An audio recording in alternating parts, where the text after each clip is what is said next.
My name is Janae Strachey, and this is On Air with Heritage Action, a podcast built for conservatives. Twice a week, we break down in 5-ish minutes or less how you can get involved today in the fight for conservative values.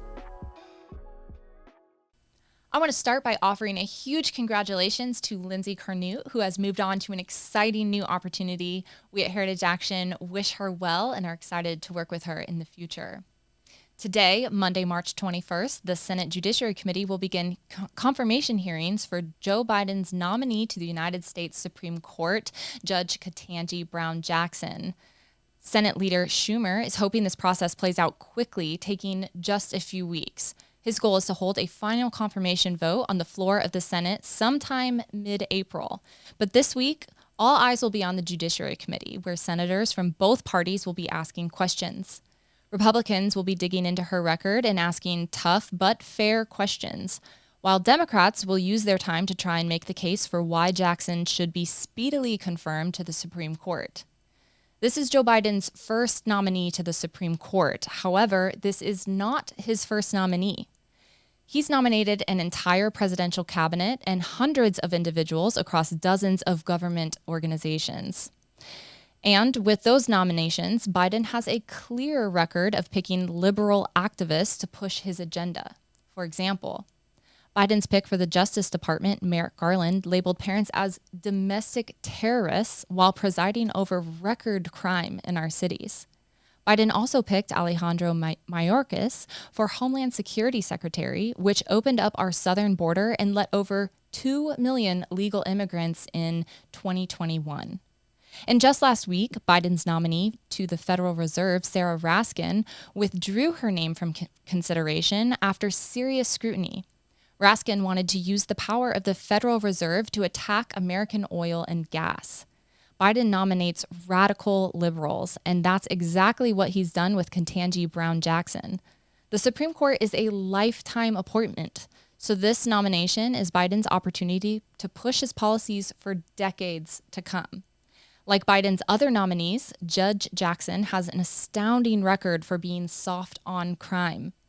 Early in her career, she wrote an article for the Harvard Law Review arguing that, quote, sex offender statutes are unprincipled, end quote. Then, as a judge, she repeatedly gave light sentences to sex offenders. Senator Josh Hawley was sure to take notice as he released a lengthy thread on Twitter, drawing attention to several examples of Judge Jackson's lenient sentences on criminals convicted of sex crimes on children.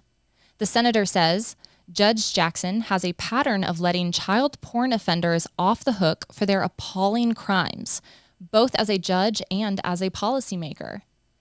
Judge Jackson's record on illegal immigration is not stellar either. Multiple times, she used her position on the U.S. Court of Appeals for the D.C. Circuit to hinder the federal government's efforts to enforce immigration law and keep America safe.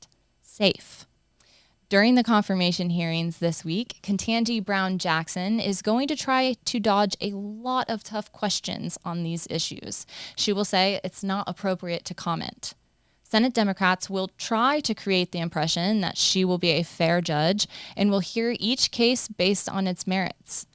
They'll say that they don't know how she'll rule, but nothing could be further from the truth. They have a pretty clear idea of how she'll rule on the big issues.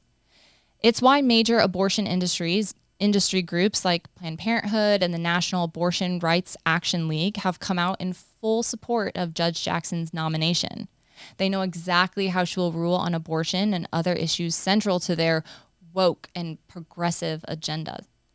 Now that you know about Ketanji Brown Jackson's record, it's clear her nomination to the highest court in our nation would be a mistake. She's not a constitutionalist, she's an activist judge. She's soft on crime, she's soft on illegal immigration, and like Biden's other nominees, she intends to fight for his agenda. So the action item today is simple. Call your senators and tell them to oppose the confirmation of Judge Ketanji Brown Jackson. You can go to heritageaction.com/action to find your senator's phone number.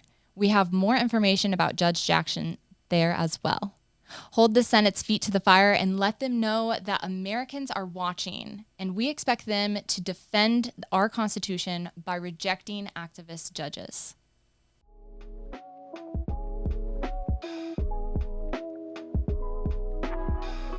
That's it for another episode of On Air with Heritage Action. Thank you for tuning in. If you like what you heard in today's episode, please click the follow button. If you want to receive a text message each time a new episode airs, text podcast to 51776 and you'll never miss an episode. That's podcast to 51776.